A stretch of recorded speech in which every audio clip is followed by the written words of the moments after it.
I'll start things off. Hello and welcome to our SPLAY Curator conversation. Thank you all so much for joining us on this Sunday afternoon. My name is Annika Early and I co-direct Able Baker with Tessa O'Brien. Since the gallery opened in 2016, Able Baker has hosted a series of shows we call Artist in Context, in which artists propose curatorial projects that feature their own work in community with historic and contemporary artists. SPLAY is our newest addition to this series. The show is co-curated by Ashley Page and Kelly McConnell. Ashley Page is an interdisciplinary artist living and working in Portland, Maine. She holds a BFA in sculpture and a minor in public engagement from the Maine College of Art. As a maker, a woman of color, a community organizer, a little sister, and a daughter, she creates a space for dialogue, intergenerational exchange, and creative expression. She currently works at Indigo Arts Alliance as their studio and programs coordinator, where she's able to learn within the intersection of art and activism. In spring 2020, she was awarded the Heart and Soul Student Award by Maine Campus Compact for her diversity, equality, and inclusion work as a student at Mecca. In 2018 to 2019, she was a Warren Public Engagement Fellow at Mecca with Alejandra Cuadra, where they collaboratively created an artistic philosophy of representation, diversity, equity, and justice. Her curatorial and studio practice has been hosted by the Center for Afrofuturist Studies in Iowa City, the Abyssinian Meeting House, the Portland Public Library, Congress Square Park, New System Exhibitions, and Engine, as well as many others. Kelly McConnell is a dynamic artist educator whose studio practice is complemented by collaborative projects with learners of all ages and walks of life. Being socially engaged, anti-racist, and steeped in visual culture is balanced in Kelly's individual painted works that embrace the body, private self, and metaphysical worlds. Kelly holds a BA from Gettysburg College, an MFA from Maryland Institute College of Art, and possesses a certificate in advanced education leadership from Harvard Graduate School of Education. Kelly co-directed the longest running children's program at Space called Lunchbox with Kirsten Cappy, forged a lab school agreement between teaching pre-K to 12 schools, museums, galleries, and higher education, and founded and curated the Art and Exodus exhibition and professional development series that showcased immigrant, refugee, and in its third iteration, Black and Brown living artists working in Maine. Artists living and working in Maine, pardon. After a long career as an educational leader, Kelly gets to be an artist, curator, supporter, and facilitator for future possibilities forged with care like SPLAY. Our conversation today will be moderated by a third dynamic artist, Irina Skornyakova. Irina is a multidisciplinary artist and curator originally from Moscow, Russia. Her creative process is inspired by the intersection of technology, geology, and contemporary culture. Her recent endeavors include a temporary sculpture titled Unearthed Metadata in Congress Square Park and a stint away at the Ellis Beauregard Residency in Rockland, Maine. Irina, I'll hand it over to you. Thank you, Annika, for that incredible introduction. And thank you to everyone that's attending this talk. The way we're structuring it is we're going to start off with a slideshow tour of all of the artwork by the two curators. And then we will open up for Q&A and questions to the artists towards the end. Ashley and Kelly, would you begin the conversation and tell us a little bit more about the work? How did SPLAY originate, and how did being an artist curator shape your perspective in selecting the work and inclusivity? Yeah, thank you both so much. That was such a generous introduction. So Kelly and I decided to co-curate SPLAY, and it was over the summer of, well, this past summer of 2020. And, you know, after looking at and experiencing so many different uprisings, not only the racial and political and societal one that followed the murder of George Floyd, but also, you know, living and being immersed in a pandemic, and knowing that our practices had radically changed and what we were thinking about changed. And we were so used to being so immersed in community. And so we really used this show as an opportunity to reconnect after being isolated for so long, and to be able to pull in artists that we respect and want to learn more from, and that, you know, we admire, as well as just members of our own community, and those that we just want to be close to, and that we feel like we want to bring into the space. And we had the amazing opportunity to bring it to Able Baker. And, you know, it really started off as just talking to each other, and knowing and recognizing the importance of community to one another, and using the show as a way to bring it all together. And so the show, SPLAY, it's about reclaiming space. It's about splaying out. It's about, you know, no right angles. And it's about bringing the interior out, and really being your most radical and honest self, and bringing that forward, and really embodying your own physical body, and not apologizing for it. And so all of the artists here, they use their work, they use the work and their materials and their techniques and the conversations that they have around it, really as the sort of point of departure, for larger conversations surrounding community and self and identity and history. And so that's where we reside within it, is really just looking at not only the individual pieces within the show, but also looking at the artists themselves as individual people, and how we can really shape the conversation to be something that's to be learned from, as well as to, you know, continue onward in the future. So I'm really honored to be able to co-curate the show with Ashley.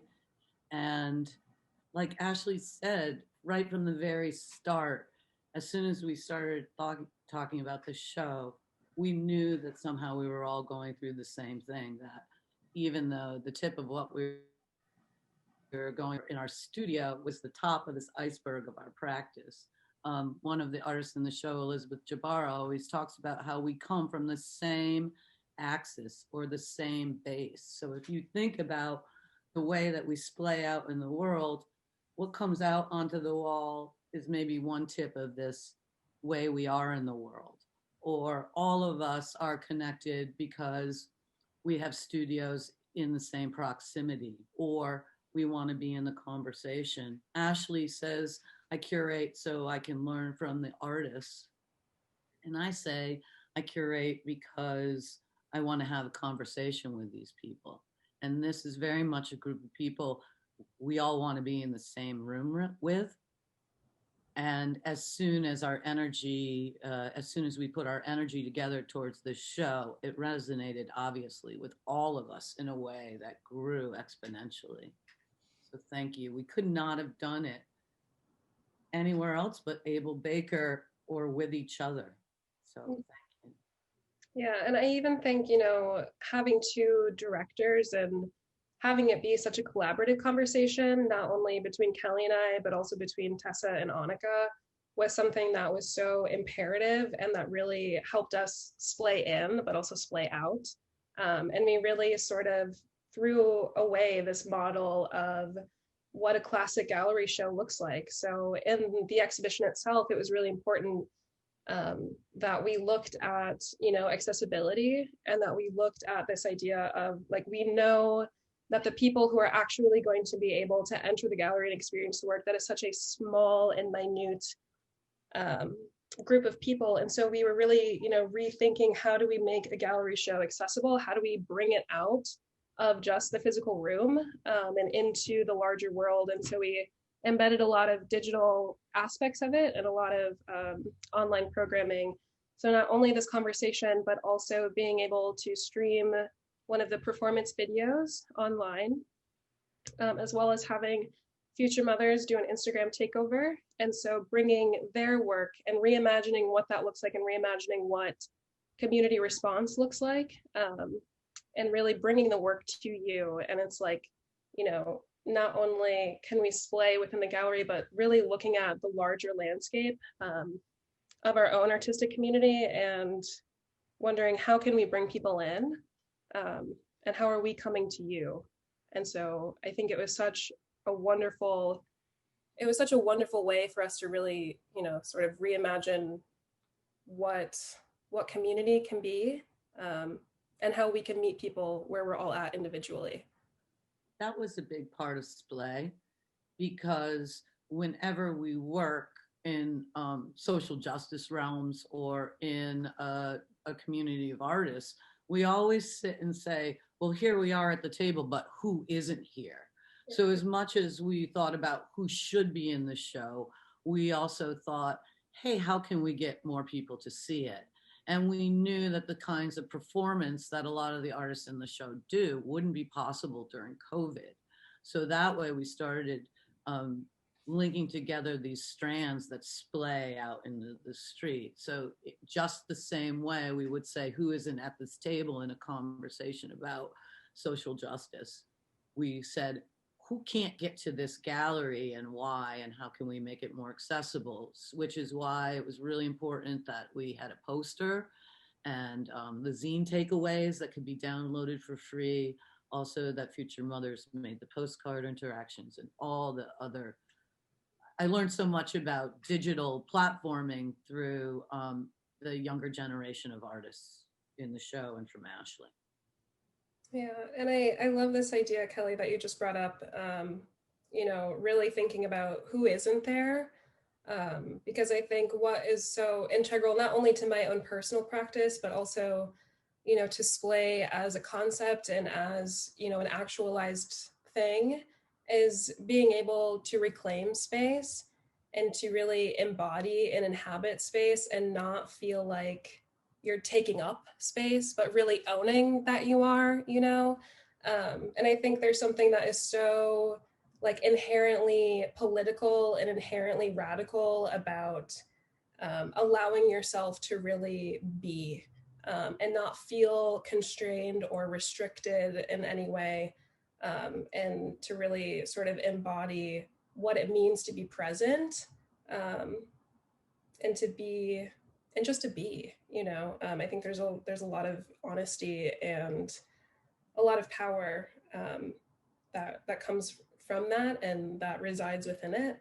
And so I think, that was a really important part of this exhibition, was looking at artists who not only inspire us, but who like allow us to be, and who feed that kind of conversation and who feed us as people. I love what you said about, curating to learn and curating to have a conversation, but it's also curating, it's curating to take over, right? It's curating and looking at who's at this table and who historically has not been at this table, and how do I, or, we as a collective people use our positions, that we're so fortunate enough to be in, and really sort of take it over, and insert something different. I want to add to that, Ashley. That was a really fun part about writing the curator statement, that at the end we were like, and we're naughty and we're just going to be more. And that's all there is to it. And everybody brought more to this show. We promised that we would give a kind of linear take on the show too, right? Yeah. So what Tessa's going to do right now is pull up slides, and we're going to talk through how the show came to be, but also we really want to make this, like Irina said, more of a conversation. So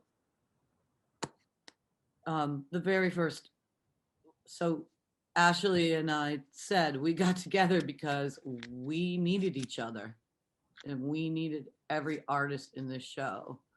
And we needed Abel Baker to say, hey, you're okay, and however you put it together is going to be okay. And we had a lot of conversations where we were all learning new things all the time. And so anyhow, the very first piece that we chose was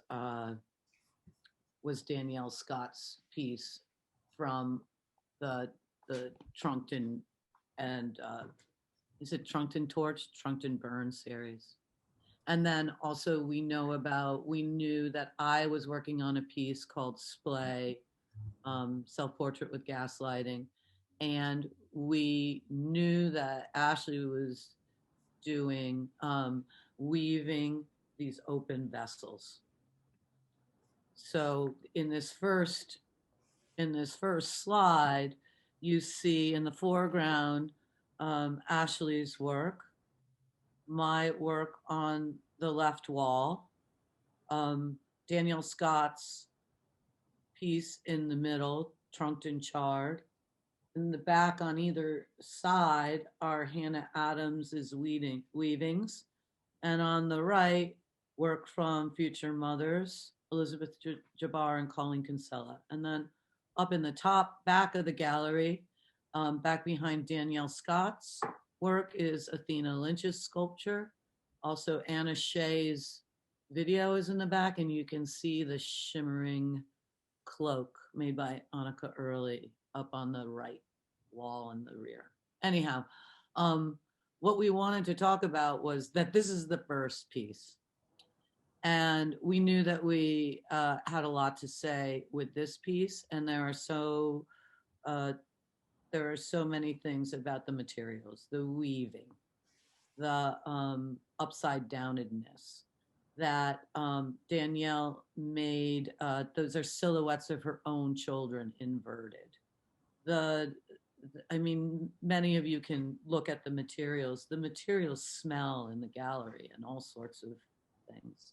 And so we knew, Ashley, please jump in. We knew that we had this piece that weighed literally 125 pounds made of spent bullets. Yeah. And I think, this was sort of the first point of departure in this exhibition of like, we knew what we wanted to talk about, and we knew how to center and sort of, centralize the conversation. And so through Danielle's material usage and material manipulation and symbolism, and having this be, sort of, when you enter the gallery, it's like, this is really the first thing that you engage with, because it's on that first wall. And so we knew that that's how we wanted to enter the conversation. And we also knew that we wanted to continue and expand that conversation. And so that is sort of how we came together to really build out who we wanted, and who we felt would be able to contribute. And it was also, really important that this idea of SPLAY was not only multi-generational, but also it would transcend racial and political issues into the personal. I mean, those are intertwined, as we all know, but to be able to really sort of expand the conversation as largely as possible using material and community response, I think was really deeply important. And so on the first floor, as you see, there's Danielle's work, there's Future Mother's work with Elizabeth and Colleen, my work, and Kiana Thayer, who is using tufting. And so, Kelly, do you want to talk a little bit more about Future Mothers and what that collaboration started and looks like and is where they are now? Yeah, I love this back and forth because this is just how we went about it, right? This is just, Ashley and I were talking about it. It's the easiest thing in the world, but it's a mystery. We very early on thought, who's going to be there, and maybe it should be all people who work collaboratively, or maybe we should create a show where artists work only together on the pieces, because even though we had these pieces chosen, we thought maybe we'll change. Elizabeth Jabbar and Colleen Kinsella have been working as Future Mothers. They have been mentors to me and Ashley, and we have been in a conversation as students and teachers and community members with each other forever.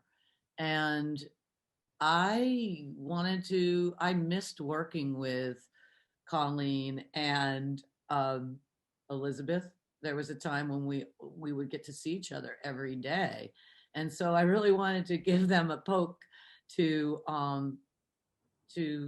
come back and bring this piece out. This comes from a tent that Future Mothers had made many years ago that served as a physical site for community gathering. The images that you see printed here are from a lexicon of images that are almost like Indinkara, or the way that text is a picture, is a story, is a word, all at the same time. And I've seen this imagery put together in these big, beautiful fabric books that when you look at these books, it's like turning rugs at a market. And the other thing about Future Mother's work is that it's interactive and it's so beautifully handmade. And these kinds of sensory feelings of being in a tent, of rubbing up against fabric, of feeling the handmade, of being community, of having warmth. These were all things that we knew that we need to get back. And there's also something else that this piece anchors, our feeling of solidarity throughout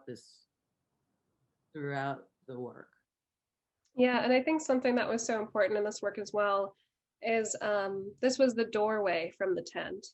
And so really looking at the work and understanding the larger project around it. And I think in previous conversations that we've had with Elizabeth and Colleen was, recognizing that the physical work is really just a point of departure into the programs that surrounded it, right? So it was really like, to be able to have this sort of central axis as the tent, but then really having all of those spokes and legs come out of it that was programming and different sort of community activations and conversations and prompts, and to be able to adapt that into not only the show but also into the world of COVID and a pandemic, and really sort of rethinking what community engagement looks like now and how do we collect responses.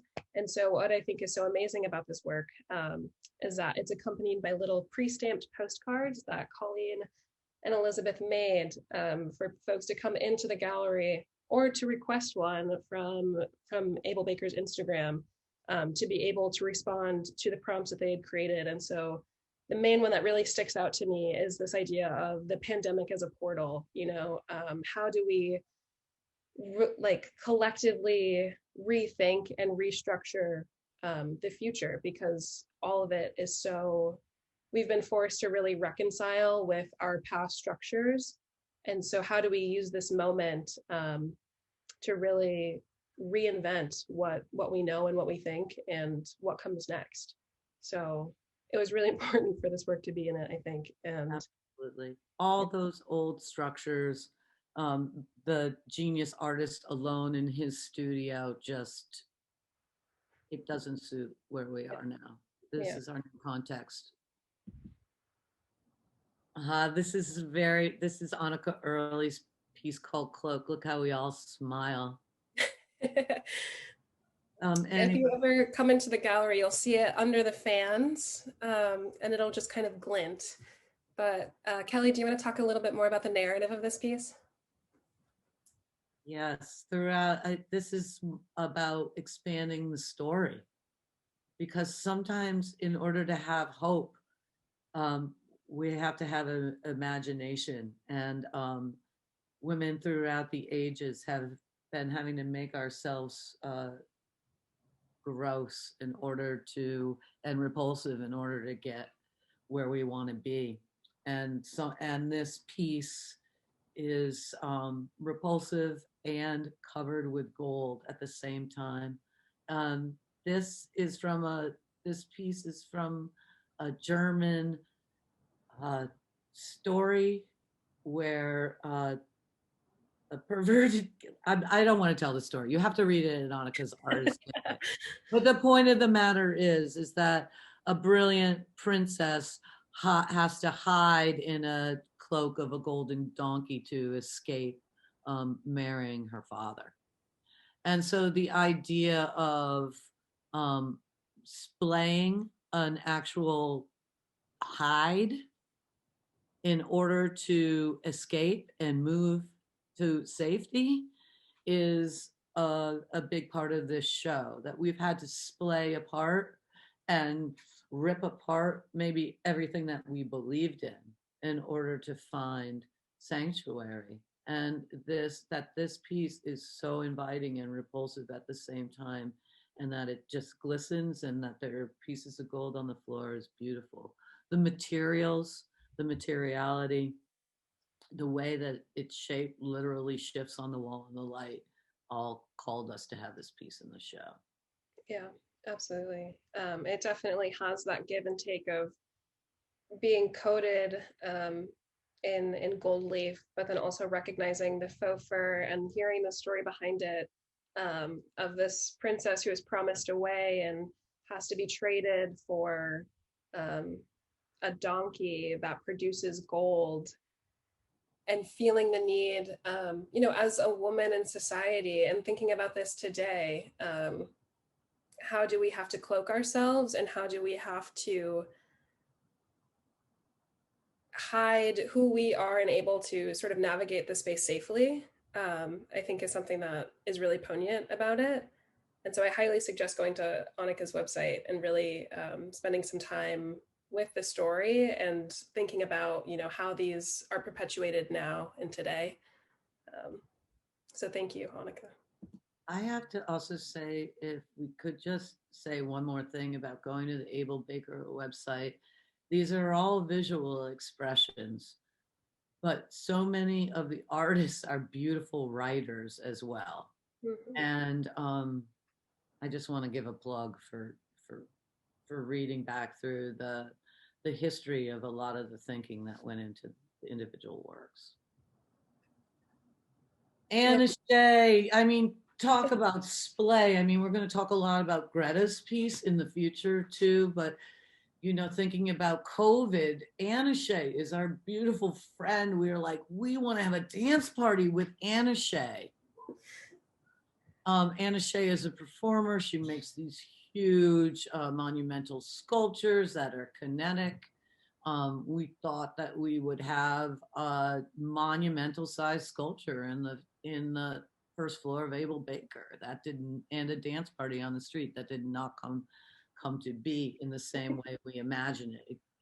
And so what Anna Shea was working on is this universal and haunting video. And this parrot is Anna Shea's childhood, it's her family pet.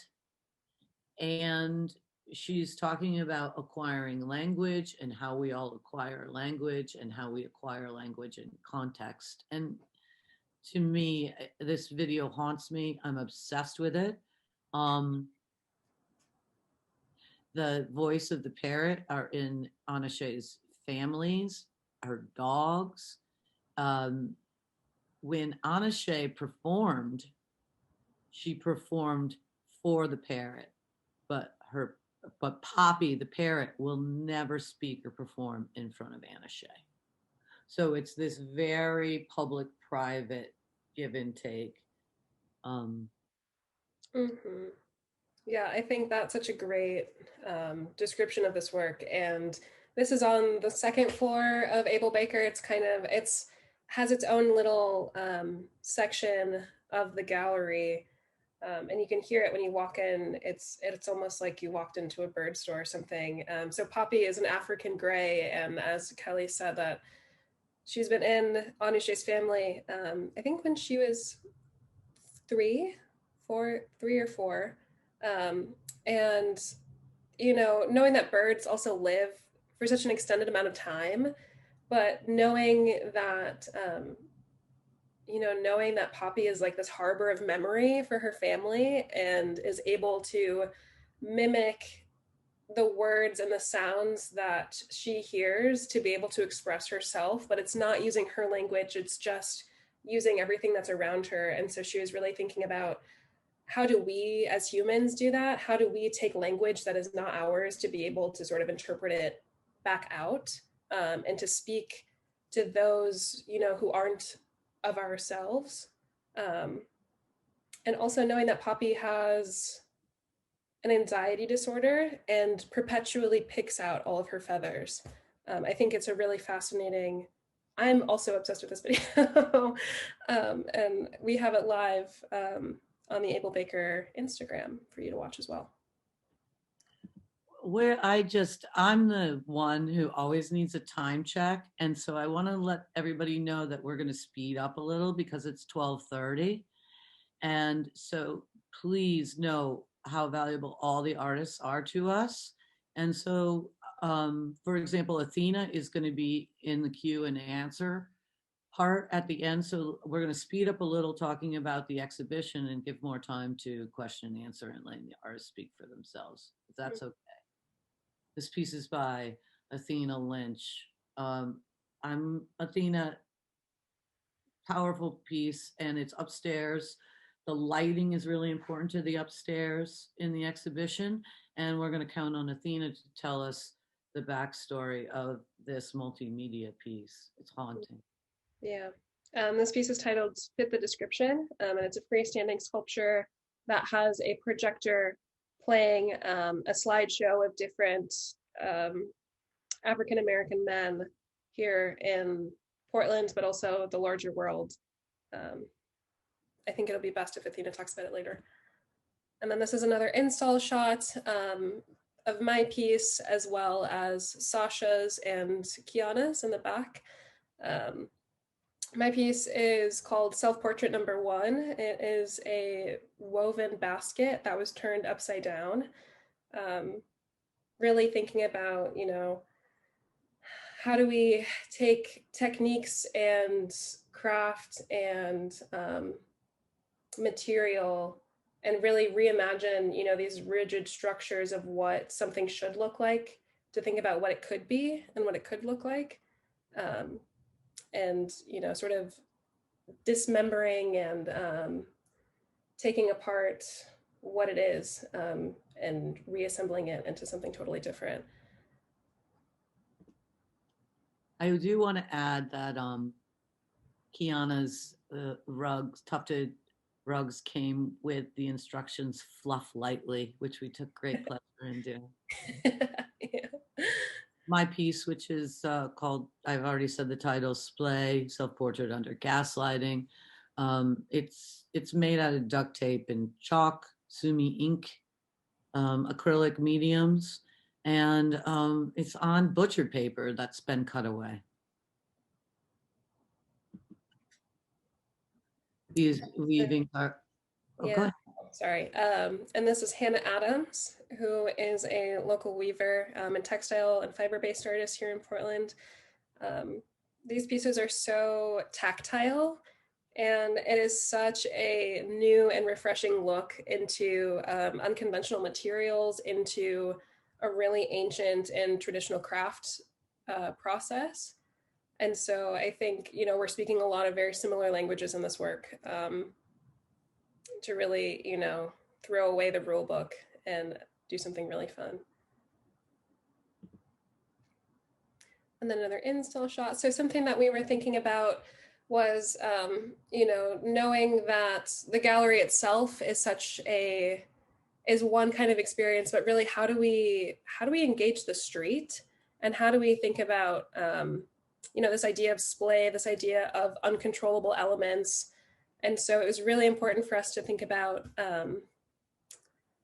our material choices and the sort of proximity to one another. And so with Sasha Broding's piece, it was this, like, you know, this painting, it's something that you can feel. I feel like whenever I see this work, I can like feel those hands in my own core. And this splaying out of the body and of the legs and of, you know, conventional sort of ideologies of femininity is something that is so poignant in this work. And I'm such a fan.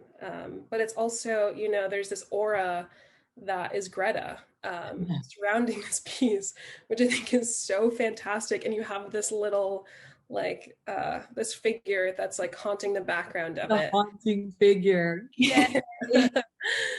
Yeah. Greta brought it so hard for us. We we said to Greta with 3 months until the show, we said, we want you to have the front window. You have to make the whole street glow. The whole top of Forest Avenue is your responsibility.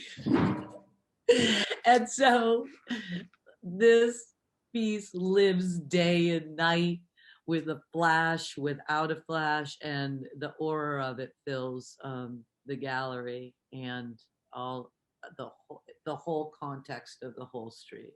Mm-hmm. Yeah, and really, I think what you were saying earlier about how we wanted to do a dance party and then also bring it from Congress Square Park and do like a whole jazz band and then dance our way down to the gallery really sort of encapsulates like the energy that we had for this for all of this. But we were like, okay, we can't do that. So what can we do? And so taking do it all. I know. But taking splay into being like, okay, well, how can we really splay out into the street in a different way that doesn't involve being close and being 6 feet apart from one another? And so I think Greta's piece was so like fundamental, and to be able to have that uncontrollable element of light and of the material of it and the vinyl on the window. It is so great, and it activates the streets and the front entryway. So we thank you. We thank you all. Thank you all. Yeah, and so with that, I'll turn it back to Irina. Yes, thank you guys so much.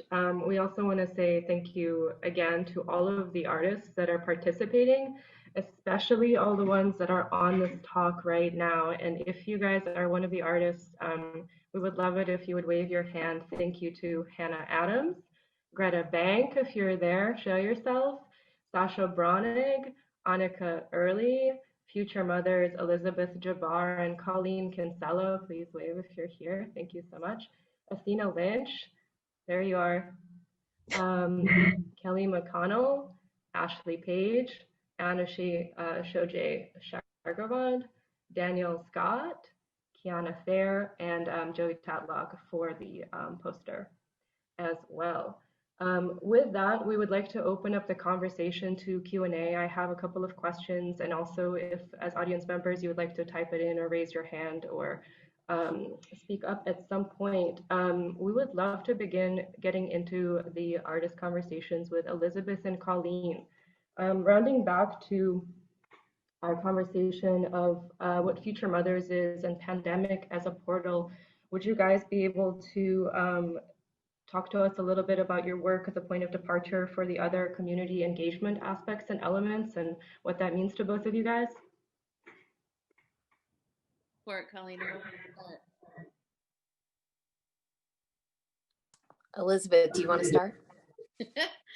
You go ahead. Talk about, I mean, our pandemic is a portal, maybe is, because that was our, I guess the new iteration of this work for this show was really inspired by that. Right. So that's the Arundhati Roy quote, which asks, which basically names the fact that the world we were living in pre-pandemic was not working. And now we're here, and we have an opportunity that the pandemic is such a, historically pandemics have changed the way that societies function. So here we are, we get to figure out, what do we want to bring with us? What do we want to leave behind? And that, I'm just trying to be quick here so that we don't take up too much time, but I feel like that's the important thing to think about right now, for everyone, but especially for those of us who have power, who are creators. What do we want to leave behind? What do we want to bring with us? And personally, I'm like, let's bring radical friendship. Let's bring, mutual aid. And what do we want to leave behind? Like white supremacy, imperialist, capitalist, patriarchal structures that are killing people, So that's my, Elizabeth, will you just sort of take it from? I guess I would just add, thinking about sort of the original, like the impetus for Future Mothers in the first place. I think Kelly, you mentioned it, and Ashley too, is as much love and labor into building that physical tent, which took us over a year. The work really was about the things that happened inside the tent, which made us cry a little bit because it was so much physical labor. But I think it really laid the groundwork for a lot of work that we're doing together and individually. And one of those biggest takeaways is practice and structures for platform building. That how do you use your creative power as artists to make space for different kinds of interactions that reimagine community and get in right relationship with people on the planet in ways that aren't currently happening. So that is ongoing. And I think that the community engagement part is being able to serve as a platform and not really about making projects, but focusing on long-term solutions with other people.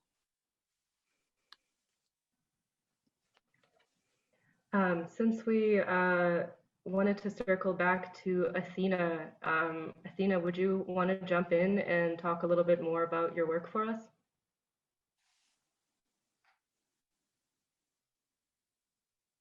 Athena, I think you might be muted still.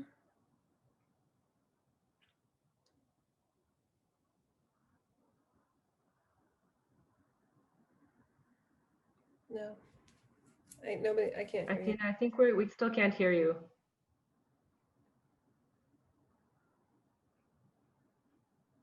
Athena, are you in your studio? Come walk into my studio. Come sit here. I guess that's the benefit of having a studio neighbor.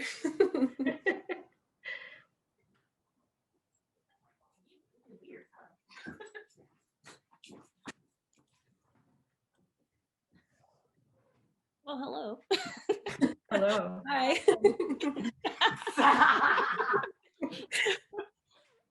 So I was just gonna say that a lot of my work is primarily very much so based in how Black and brown bodies are viewed, interpreted, interacted with in our society. And so this piece very much so speaks to that, especially in terms of like how specifically Black and brown male bodies are treated. And just, I mean, I don't have to say the names. We already know the names and there's too many names to list. I get very emotional talking about that, but this piece was very much so also about demonstrating like that light that is taken from them when their bodies are shot or killed or maimed. And so, thank you. And so the holes that you see coming out very much so represent that light. They also very much so demonstrate the bullet holes that represent the bullets that have riddled these bodies. And the faces, all the men that are in the video, some of them are on this call. They're friends, they're family members, but the most important thing that I wanted to convey was that these people could be anybody. You know, they all look different, yet we always hear how Black men always fit the description of something, but none of these men look alike. You know, the only thing that they have in common is the fact that they're all Black and they're all men. And getting to know them and see their humanity as opposed to just seeing them as fitting a description of an alleged assailant. And so the figure itself is also very imposing. It very much so takes up space, and I wanted it to be imposing and I wanted it to take up space, and I wanted you to feel the presence very much so of this body. And I wanted people to get the idea that you are in a space with a body, and that you could very well be sharing a space with any one of these men or anyone that's like them. And I'm gonna cut it off at that because I'm gonna get all emotional because I do. So I'm gonna run back to my studio now. Thanks, Athena. Thank you. I love how much both the body is present in the work. You guys talked about bringing the inner self, the inside out, and the physicality of the body is kind of this extension into the space.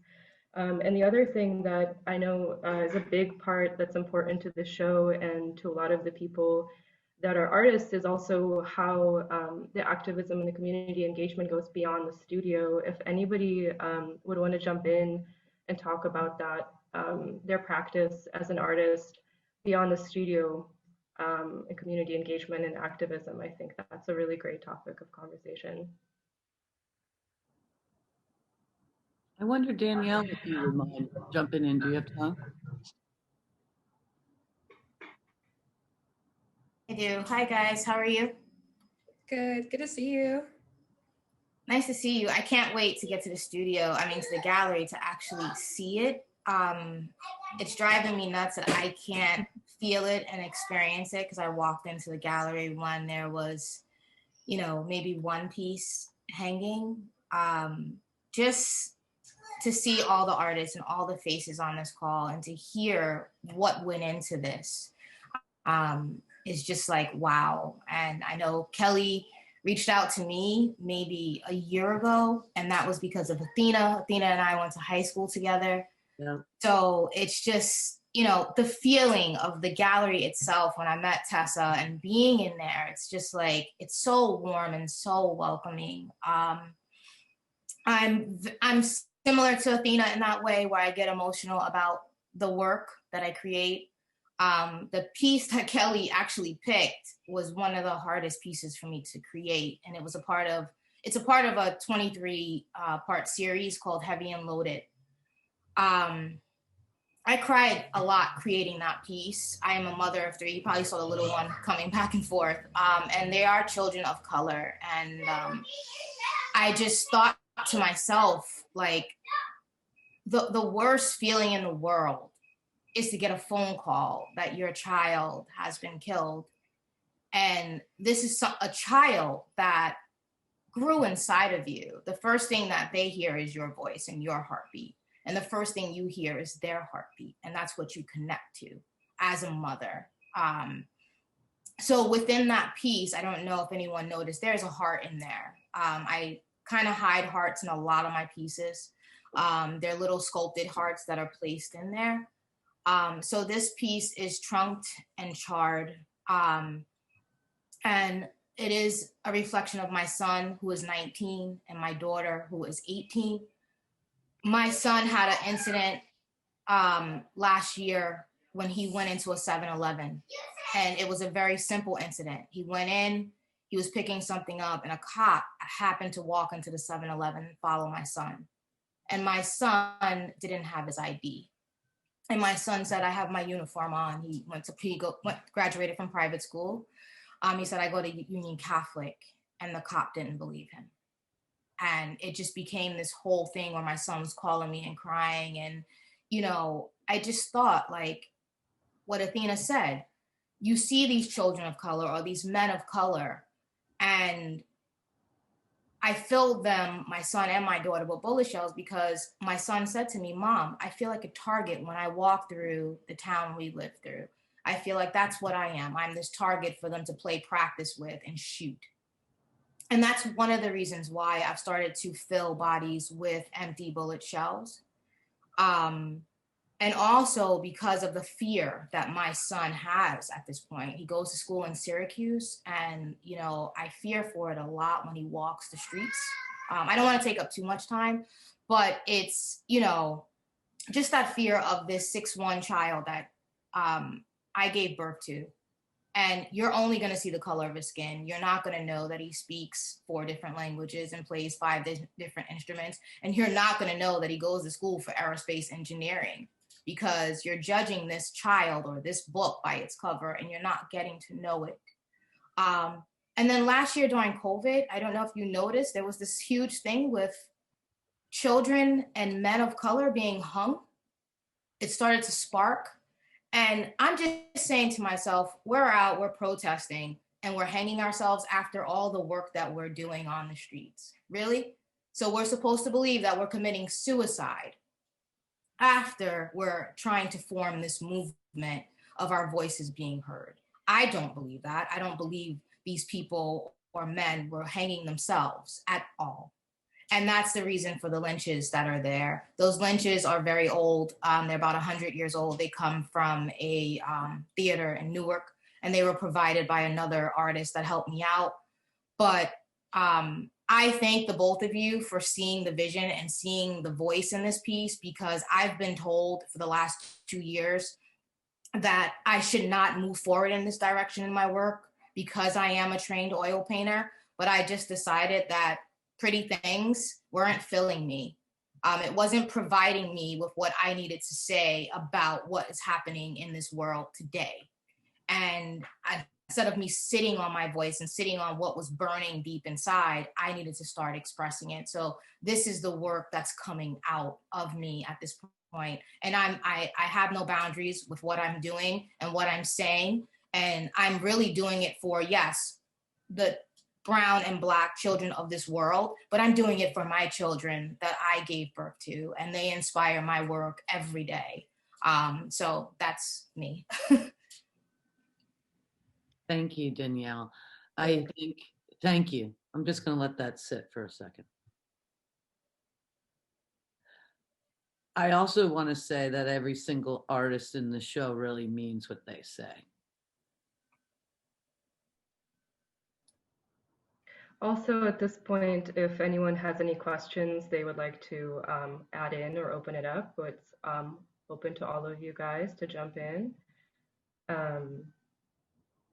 Would anybody like to comment on also the materiality? I know, Ashley, we talked also about sort of the way that craft is used in the show and how you're sort of subverting the tradition of craft that happens in your basketry, where it's unweaving and sort of falling apart. The materiality is kind of in that. Would you like to jump in and talk a little bit about that? Yeah. And if anybody else have questions as well, please type them in or decide to raise your hand afterwards. Yeah, that is something that I think about all the time. Also, please, if people do have questions, don't hesitate. We just want to talk. But, you know, I think with basketry, and there's such a large, there's so much textiles in this show. And sort of textile manipulation and fiber and weaving and unweaving. And I think, you know, the history, when I think about craft and the role that it plays in art history and how it's so undermined comparatively to fine art practices like painting or sculpture or everything else, well, painting and sculpture, honestly, but and printmaking and whatnot. But it's really, you know, I find it to be so frustrating in this way of like it having been demeaned and having it be reduced to sort of domestic, like the home domesticality of you know, like a Michael's craft of women's work. And so being able to, you know, reclaim practices and also to be able to reinsert a different kind of narrative into it. Also, you know, recognizing the way that I come into this work, you know, and the way that I enter into the work and into the techniques. And knowing that, you know, basketry is so inherent into Indigenous, like American Indigenous and African Indigenous traditions and rituals, and entering it into, or entering it from sort of this Western gaze of school and of art history and art-based institutions, and feeling that being so,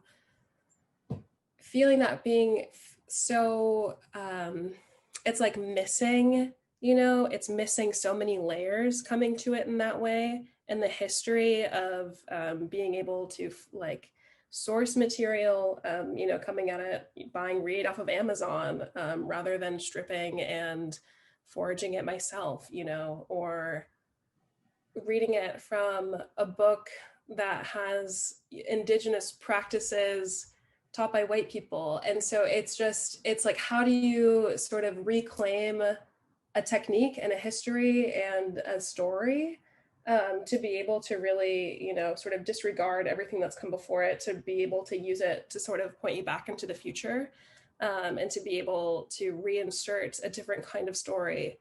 And also, you know, and I think the way that I use basketry and craft and fiber and textiles is something that's really universally seen throughout the show, right? Fabric and printmaking and manipulation and tearing it apart and tying it together and knotting it, to really, you know, kind of show that in own inner conflict, and turning it upside down and, you know, manipulating it into what we want it to be, is something that I think about quite a bit. So the high-low connection of the materials is really interesting. I mean, it's seeing the frayed edges of the door, you know, and the way that it moves going through, not on a stretcher bar. Greta's like rogue steam plow sewing on outer space materials and glowing on the back. So there is, you know, I come from a family farm where my aunties are on here, so they know everybody sewed. I can't sew. I rejected that, so I cut things instead.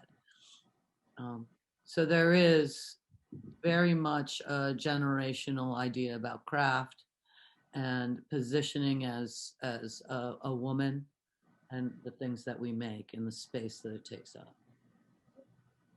Kelly, I wanted to say something with what Ashley just said, because before I started showing my face on the internet and who I am, people thought I was a male or a man when they were seeing the American flags and they were seeing the material that I was using. A lot of people were seeing the bullet shells, the shotgun shells and the casings and heavy black work or dark work.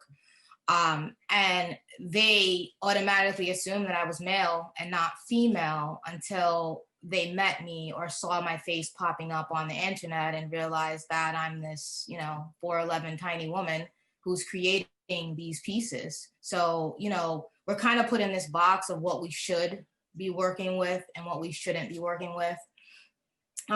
Like it's just, I think we shouldn't be put there. And, you know, just because we choose to manipulate material and work in a certain way, you know, like even with Athena, I had put up a piece, I showed someone and they thought that Athena was male as well. Mm-hmm. But I think with us, we have this, how do I put it? There's a lot in us, you know, that doesn't come out. I think that society just puts us in these boxes of what's feminine, what's masculine. And it just shouldn't be that way at all. And the way that we represent and the way we represent ourselves and the way that we create, you know? So yeah, crafts are not just meant for women, males do it as well. Absolutely. And I think too, you know, it's like, how do we break out of those constraints and those preconceived notions of who we are and what we're doing and what we should be making and what kinds of things that we should be talking about, you know? And I think that, you know, that high-low conversation, you know, looking at it from like an art historical lens versus like the actual tactile making, and sort of using these like weaponized languages and weaponized materials against, you know, for it's like taking something that has been weaponized against us and reinverting it, and creating a new life for it, you know? And I think I see that, I mean, no, I don't think, I know I see that when you use the American flag, you know, and knowing who you are as a Black woman in this country and seeing the American flag, but seeing it come from your voice, I think that really has the potency to be able to, you know, give it a new sort of, give it a new context. And I think that's so much of what everybody on the show is doing, you know, is sort of taking these weaponized systems and taking charge, you know, and being like, this is, I'm not participating in this, and this is not what I do, and this is not who I am, but being able to put things back into the world that does show who they are. And so I think that's so much of SPLAY. I do really want to be cognizant of time. I know that it's 1:03, and there was a question in the chat that I think would actually be best answered by Tessa or Annika, of what is the best way to see more in depth and how can I share with others?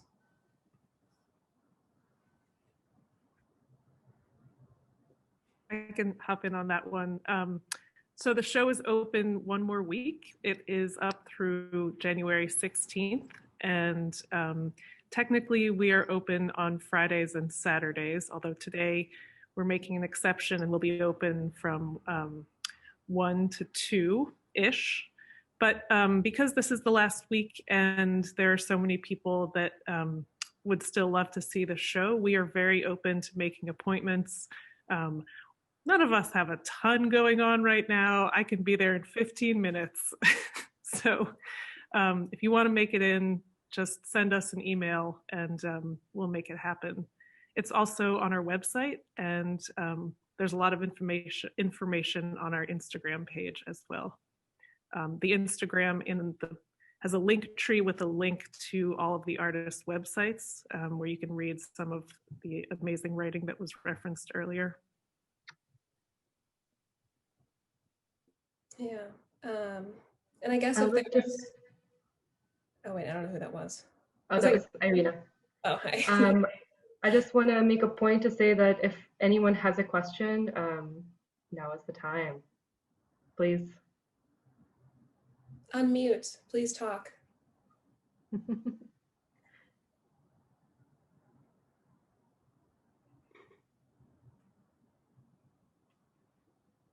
It looks like Laura Friedman, would you like to ask a question? I see yours in the chat. Or comment.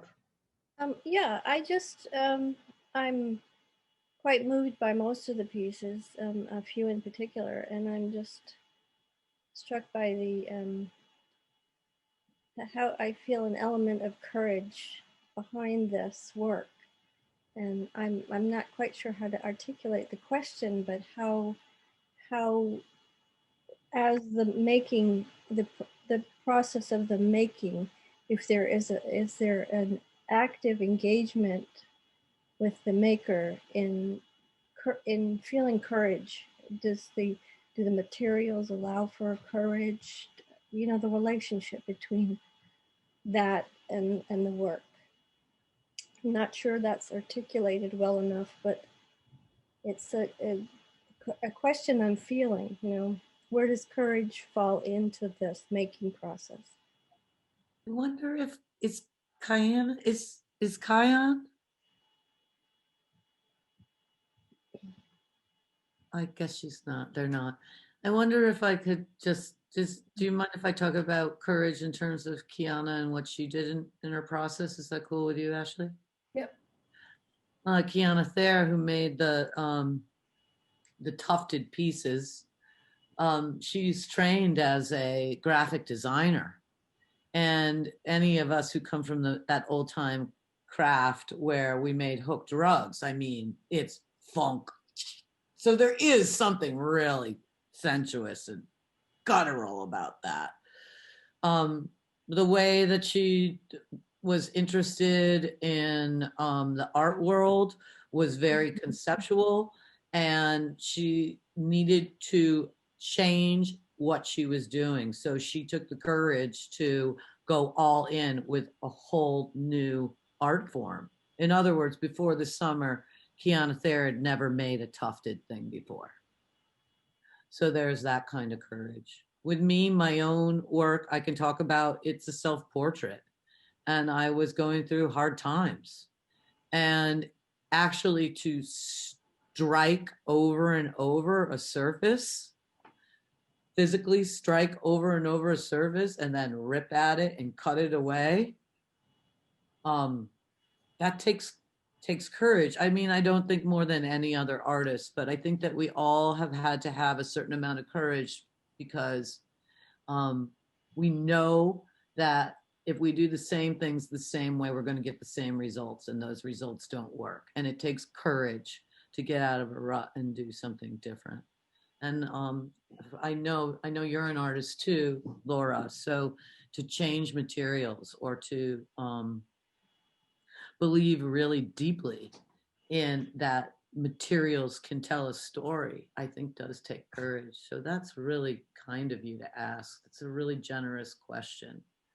And so I wonder if any of the other artists want to talk about the courage that it took, because I do know the stories of many of the artists and the struggles that they put together in making these pieces, because every single one of these artists, Ashley and I had a conversation with about how they wanted to bring everything they had for this show together. It was really powerful. I don't know if I can speak for myself and Athena, but the high school that we went to, we were kind of trained in a certain way to do work.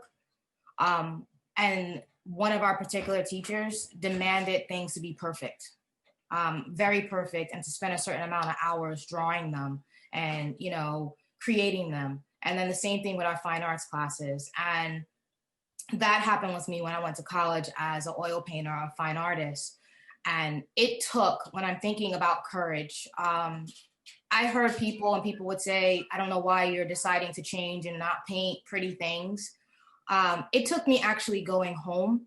I had went home to Cuba 2 years ago. And when I went home for the Havana Biennale. And when I tell you, I was there for 2 weeks and I cried every day. And I cried every day because of the spirit that was there and what I was feeling as I walked. And I walked and I saw everything in the Havana Biennale. And that's all I did was walk and see work. And I started to see myself. And I saw the materials I was picking up and the materials I was using, even down to the bullet shells. There was bullet shells, there were dolls, there was flags, there was targets, there was everything. And it just something kept following me and saying, start creating without boundaries. You have to stop holding yourself back. If you continue to hold yourself back, you're not going to be heard. Yes, everyone loves your paintings and they know you're of Hispanic background and they like your pretty vibrant colors that you're using, and they'll, you know, but that's not who I am. And I had to step out of that. And it took my residency at MANA and that trip, which happened in 1 year, for me to turn myself around and actually sit within and dig and say, what are you doing? You know, why are you creating in this manner? And why are you holding back what you have to say and who you actually are? And it comes from, yes, we were taught a certain way, and it happened in high school. We went to an arts high school and they told us to create this way. In college, I went to SVA and they told us to create this way as painters. And I had to step away from that and say to myself, this is not what I want to do. And it's not doing anything for me as an artist. You know, when we create, it's not for work to sell. It's not really for work to be sold.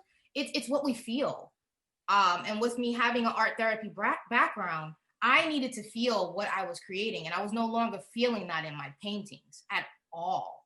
And when I'm creating now, I feel every emotion because of the materials, because of the content and what is happening in this world.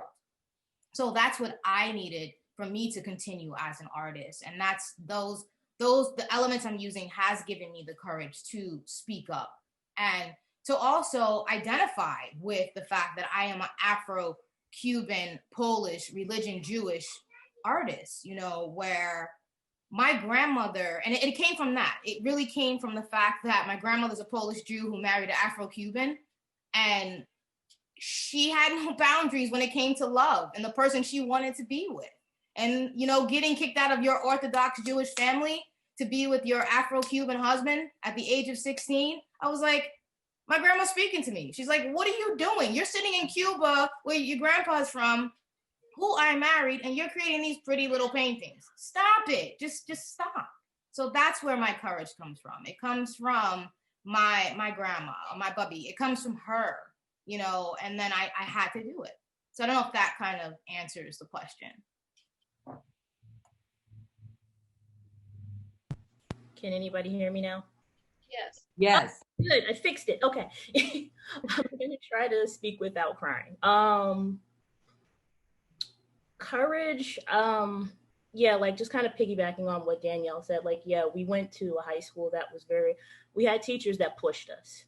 And I worked, and that's pretty much like my artistic ethic, and just like my work ethic, just in general, as a person, period, like I push myself, you don't half-ass it, but for me, like, I'm not one to really like walk down the street and march or get on a podium and like give long speeches. But for me, that's what my work is. Like, my work is my protest call. My work is me shouting and screaming.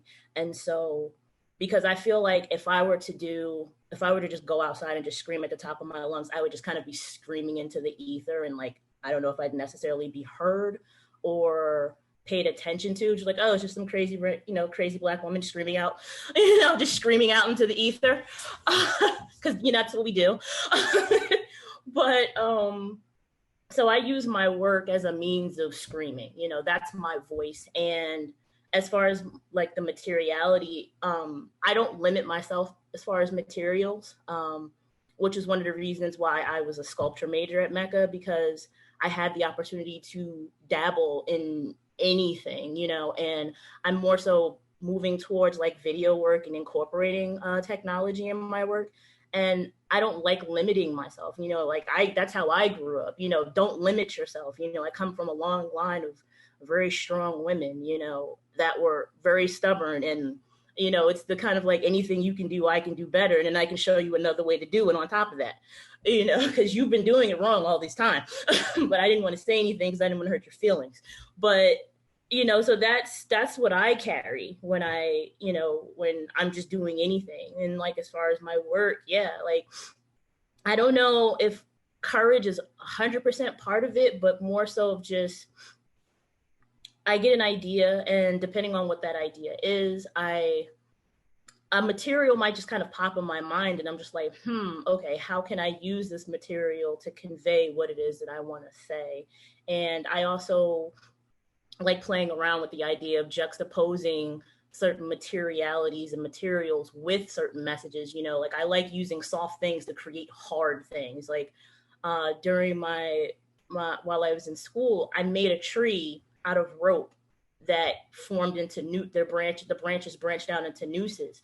And so the fact that you're taking a material that is not traditionally, you would think of it as being a tree, but it's rope, they're fibers. At some point they were a plant. And so, like, for me, I thought it was very interesting and just, a nice challenge to try to turn this somewhat soft thing into a hard and rigid object again.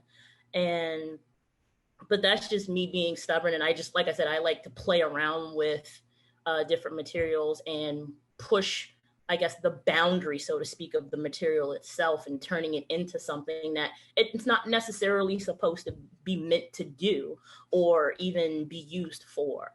And like with the materials with this piece, I thought clothing was the best way to convey it, because I wanted you to feel like you were in the presence of an actual person.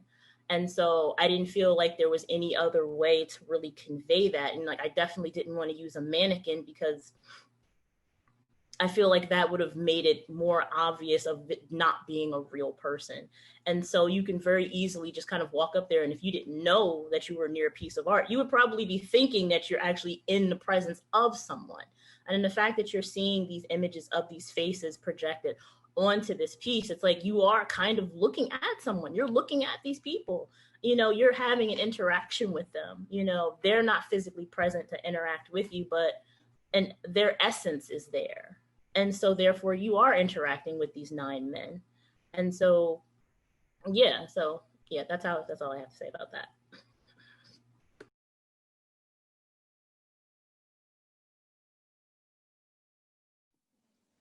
Can I jump in for a second and just say that I had an opportunity to see the show yesterday, and Athena, your piece was so powerful. I had that experience. Obviously, I walked up the stairs and was like, oh my God, somebody's up here. Even though I knew that your piece was up there, it totally got me right the moment I walked up into the space. And then just to sit there and try to see the faces projected on the hood, like move around it and try to find the best spot where I could see the face fully and know that there wasn't a comfortable spot to see the face fully and engage with the person. Yeah, it was really, I just want to say everybody's piece had the unifying point of care and craft and well thought out. Just like all of it was, I felt like I had to spend so much time with each piece. I was in the gallery for over a half hour, which, you know, usually I kind of zoom through things, but in the time of COVID, and also because I knew there was so much care that went into all these pieces. I spent a lot of time at Danielle's piece. I spent a lot of time at the 2 weavings in the back, and the artist's name I'm forgetting right now. But Hannah Adams. Yes, I just feel like I'm very honored to be in this space, and thank you for sharing your thoughts on courage, for putting this work together, Athena and Danielle and Kelly and Ashley.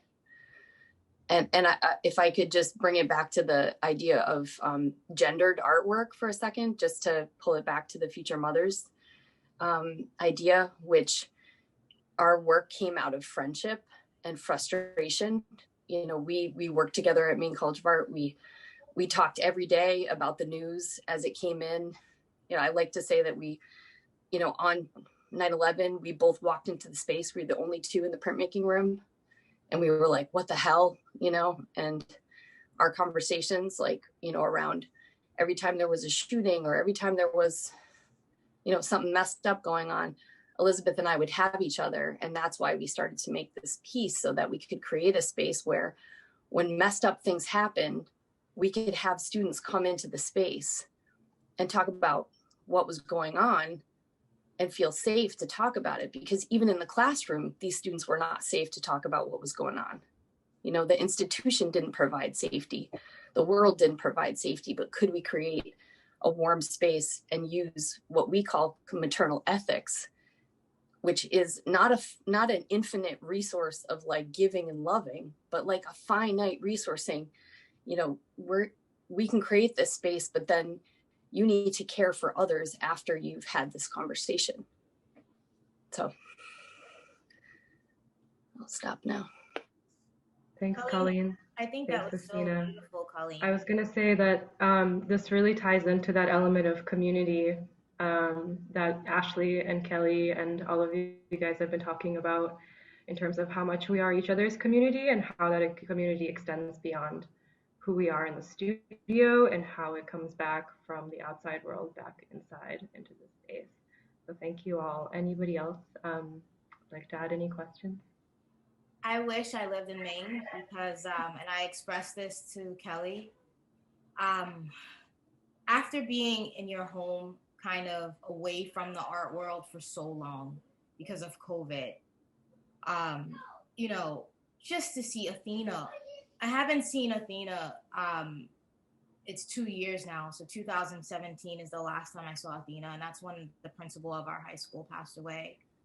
But in meeting Kelly and her energy, oh my God, like, and Tessa, I thank Tessa, Anika, Ashley, because I can see how this group of women, like, they have so much love and care for one another within this community. And I did say to Kelly, like, I would move here. It's too cold, but I would definitely move there. And it's just the community. It's just the love that you feel within the arts. Like your other artist, TT, like he like connected with me right away, like on Instagram, and we've talked several times. And Athena brought me around to, you know, an opening, and I connected with artists there. And I went to meet Daniel at, you know, at Indigo. And when I went into Indigo, you know, I saw my great friend Nugent, like stuff about him. And, you know, we're from Jersey City together. It's like, it's the community, the arts community in Maine. There's something very beautiful about it, and so inviting in many ways. Either black, you know, white, brown, it doesn't matter. Like, I feel it. Like, it's just there. The energy is there. The energy is present. And, you know, I can't wait to get there this weekend. I'm watching the weather because I'm like, oh God, I experienced my first Maine snow the last time I was there driving back home. It wasn't a pretty thing. Thank God I drive a truck. You only saw a little bit. That was just the. Yeah, but I woke up to something. So, but I'm so excited to come back. Like, I'm heading up, that Friday, and I'm going to be up there. So I hope to get to see a couple of you guys when I'm up there. It's a great space. It's a great space. Oh, sorry, guys. Thank you. It's my 4-year-old Noah. Say hi. Hi. Hi, Noah. I'm good. You're good?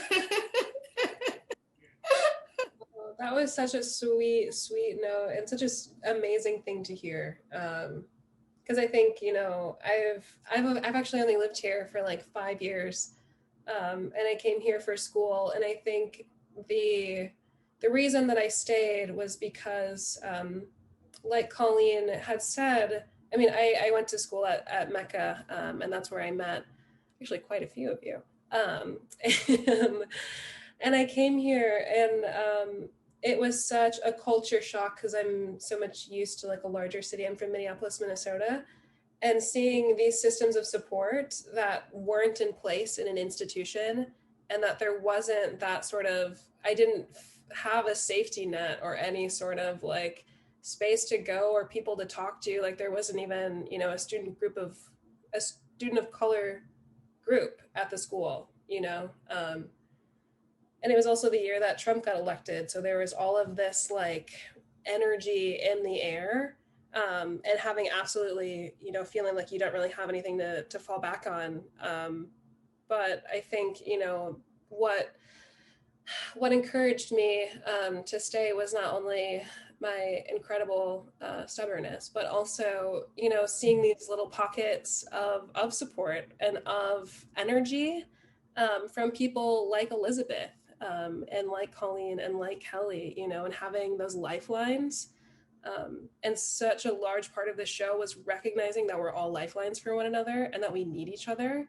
And how can we pull on those and really hold each other close.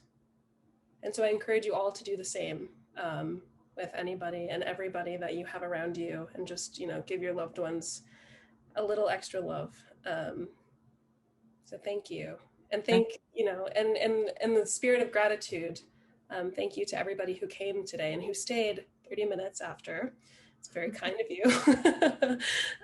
And thank you to all of the participating artists, and for those who made it possible, Kelly, and Tessa and Annika and Irina. Thank you, the ABC team. Amazing. Thank you all so much. We're so honored. Yeah, but Kelly and I will be at the gallery today. If you want to stop by, I think we'll be in until around 2:30. But otherwise, you can stop in and make an appointment with Tessa and Annika. And then the next weekend will be the last weekend open. But thank you. Thank you all so much. You can and get if you haven't, make sure to see the show. Yeah. But thank you, everybody. Have a good rest of your day. Happy Sunday. And I hope to see you all again soon. See you guys next weekend. Yeah. Thank you. Thank you, everyone. Thank you. See you soon, Danny. See ya. I'm bringing those mannequin heads too. Oh God. Wait, can I have one? Yes. I'm boxing up like 30. Oh, so Kelly, Athena, Ashley, Tessa, Anika, please take them. They're scaring me now. They're in my garage. I walk in, they're like, hello. You know I get one. Huh? You know I want one. I know. I'm bringing them. Why I have 100 heads in my garage, I don't know. I just don't know. Yeah, you don't know yet. All right. I will see everybody in the gallery very soon. Thank you all so much. Thanks. Thank you, guys. Bye.